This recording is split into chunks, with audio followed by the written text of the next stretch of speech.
द्रौपदी चीरहरण कृष्ण ने द्रौपदी के पुकारने का इंतजार क्यों किया? द्रौपदी चीरहरण कृष्ण ने द्रौपदी के पुकारने का इंतजार इसलिए किया कि जो हम इस कहानी को पढ़ेंगे बहुत कुछ मुझे सीखने को और आप सभी लोगों को सीखने का मौका मिलेगा। महाभारत में धूत क्रीड़ा के समय युधिष्ठिर ने द्रौपदी को दांव पर लगा दिया और दुर्योधन की ओर से मामा शकुनी ने द्रौपदी को जीत लिया। उस समय दुशासन द्रौपदी को बालों से पकड़कर घसीटते हुए सभा में ले आया। जब वहां द्रौपदी का अपमान हो रहा था तब भीष्म पितामह, द्रोणाचार्य और विदुर जैसे न्यायकर्ता और महान लोग भी बैठे थे, लेकिन वहां मौजूद सभी बड़े दिग्गज मुंह झुकाए बैठे रह गए। द्रौपदी को घसीट कर लाया जा रहा था। तब तक भी द्रौपदी को यह भान नहीं था कि मेरा चीरहरण होने वाला है। जब दुशासन से भारी सभा में द्रौपदी की साड़ी उतारने के लिए कहा गया तब द्रौपदी को इस बात का एहसास हुआ कि संकट बड़ा है।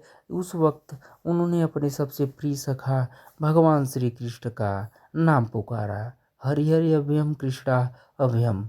उद्धव गीता या उद्धव भागवत में श्री कृष्ण के सखा उद्धव उनसे इस संबंध में कई सवाल करते हैं। आओ जानते हैं श्री कृष्ण उद्धव संवाद को। उद्धव कहते हैं, हे कृष्ण, आप पांडवों के आत्मीय प्रिय मित्र थे। आजाद बांधव के रूप में उन्होंने सदा आप पर भरोसा किया। कृष्ण, आप महान ज्ञानी हैं। आप भूत, वर्तमान व भविष्य के ज्ञाता हैं, किंतु आपने सच्चे मित्र की जो परिभाषा दी है, क्या आपको नहीं लगता कि आपने उस परिभाषा के अनुसार कार्य नहीं किया? आपने धर्मराज युधिष्ठिर को धूत यानी जुआ खेलने से रोका क्यों नहीं? चलो ठीक है कि आपने उन्हें नहीं रोका, लेकिन आपने भाग्य को भी धर्मराज के पक्ष में भी नहीं मोड़ा। आप चाहते तो युधिष्ठिर जीत सकते थे। आप कम से कम उन्हें ध्यान, धन, राज्य और यहाँ तक कि खुद को हारने के बाद तो रोक सकते थे। उसके बाद जब उन्होंने अपने भाइयों को दांव पर लगाना शुरू किया तब तो आप सभा कक्ष में पहुंच सकते थे।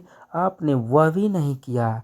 उसके बाद जब दुर्योधन ने पांडवों को सदैव अच्छी किस्मत वाला बताते हुए द्रौपदी को दांव पर लगाने को प्रेरित किया और जीतने पर हारा हुआ सब कुछ वापस कर देने का लालच दिया, कम से कम तब तो आप हस्तक्षेप कर ही सकते थे।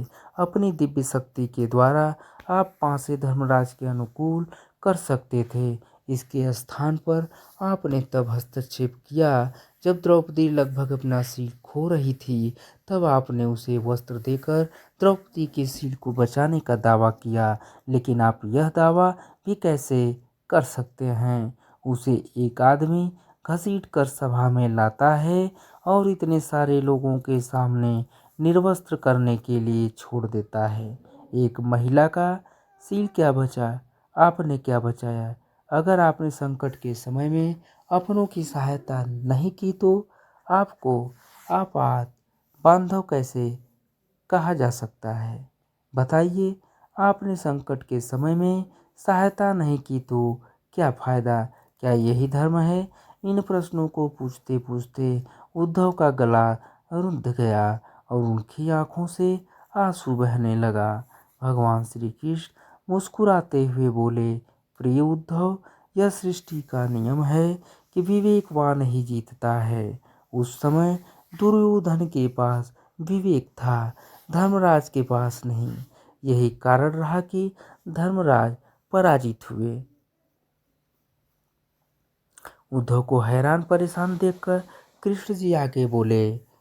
उद्धव को हैरान देखकर उद्धव जी आगे बोलते हैं, कृष्ण जी आगे बोलते हैं, दुर्योधन के पास जुआ खेलने के लिए पैसा और धन तो बहुत था, लेकिन उसे पासों का खेल खेलना नहीं आता था। इसलिए उसने अपने मामा शकुनी का धूत क्रीड़ा के लिए उपयोग किया। यही विवेक है। धर्मराज भी इसी प्रकार सोच सकते थे और अपने चचेरे भाई से पेशकश कर सकते थे, उनकी तरफ से मैं खेलूंगा। जरा विचार करो कि अगर शकुनी और मैं खेलते तो कौन जीतता? पासे के अंक उसके अनुसार आते और मेरे के अनुसार चलो इस बात को जाने दो। उन्होंने मुझे खेल में शामिल नहीं किया। इस बात के लिए उन्हें क्षमा किया जा सकता है, लेकिन उन्होंने विवेक शून्यता से एक और बड़ी गलती की, और वह यह कि उन्होंने मुझसे प्रार्थना की कि मैं तब तक सभा कक्ष में न आऊं जब तक कि मुझे बुलाया न जाए, क्योंकि वे अपने दुर्भाग्य से खेल मुझसे छुपकर खेलना चाहते थे। वे नहीं चाहते थे मुझे मालूम पड़े कि वे जुआ खेल रहे हैं। इस प्रकार उन्होंने मुझे अपनी प्रार्थना से बांध दिया। मुझे सभा कक्ष में आने की अनुमति नहीं थी। इसके बाद भी मैं कक्ष के बाहर इंतजार कर रहा था कि कब कोई मुझे बुलाता है।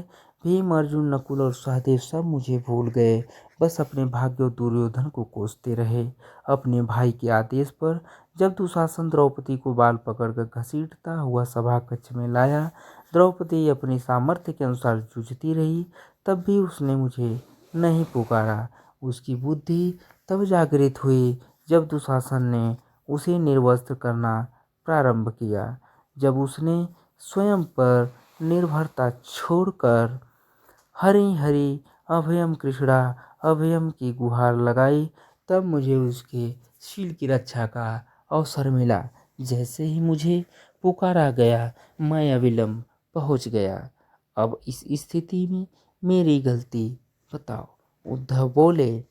उद्धव की कहानी क्या है, हम आगे पैरा में बढ़ते हैं। पैराग्राफ में कान्हा, आपका स्पष्टीकरण प्रभावशाली अवश्य है, किंतु मुझे पूर्ण संतुष्टि नहीं हुई। क्या मैं एक और प्रश्न पूछ सकता हूँ? कृष्ण की अनुमति से उद्धव ने पूछा।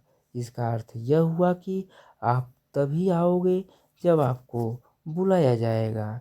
क्या संकट से घिरे अपने भक्त की मदद करने आप स्वतः नहीं आओगे? कृष्ण जी मुस्कुराए।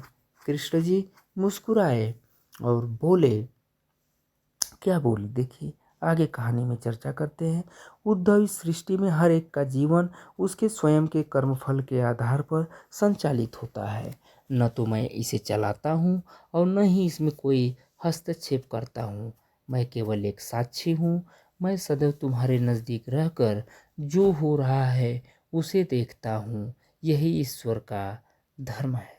उलाहना देते हुए उद्धव ने पूछा, वाह वाह, बहुत अच्छा कृष्ण। तो इसका अर्थ यह हुआ कि आप हमारे समीप खड़े रहकर हमारे सभी दुष्कर्मों का निरीक्षण करते रहेंगे। हम पाप करते रहेंगे और आप हमें साक्षी बनकर देखते रहेंगे। आप क्या चाहते हैं कि हम भूल करते रहें, अब पाप की गठरी बांधते रहे और उसका फल भुगतते रहे? तब कृष्ण जी ने बोला। तब कृष्ण जी ने बहुत आगे कहानी है उनकी। उद्धव, तुम शब्दों के गहरे अर्थ को समझो।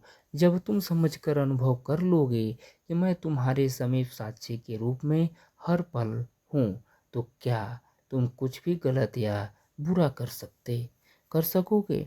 तुम निश्चित रूप से कुछ भी बुरा नहीं कर सकोगे। जब तुम यह भूल जाते हो और यह समझने लगते हो कि मुझसे छुपकर कुछ भी कर सकते हो, तब ही तुम कठिनाइयों में फंसते हो। धर्मराज का अज्ञान यह था कि उसने माना कि वह मेरी जानकारी के बिना जुआ खेल सकता है। अगर उसने यह समझ लिया होता कि मैं प्रत्येक के साथ हर समय साक्षी रूप में उपस्थित हूँ, तो क्या खेल का रूप कुछ और नहीं होता। उद्धव मंत्रमुग्ध हो गए और बोले, प्रभु, कितना गहरा दर्शन है, कितना महान सत्य प्रार्थना और पूजा पाठ से